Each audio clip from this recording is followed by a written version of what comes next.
బిర్రగా water అయినా బెంగాల్ రెండు అంటే బాగుండు.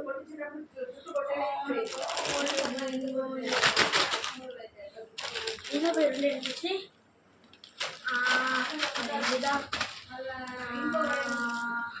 ఓయో నాకు మిల్కీ బార్ అంటే ఇష్టం కదా. మిల్కీ బార్ ఆర్డర్ చేద్దామా? మిల్కీ బార్ మేము ఆర్డర్ కూడా చేయలే. ఇవన్నీ రిటర్న్ ఇచ్చేద్దాం. మనకి 3 వస్తాయి, ఈ 2 వస్తాయి, ఈ 4 వస్తాయి. ఈ స్టాక్ వచ్చింది. వాళ్ళకి ఇష్టమైన టాయ్ వచ్చింది. తిన్నాం.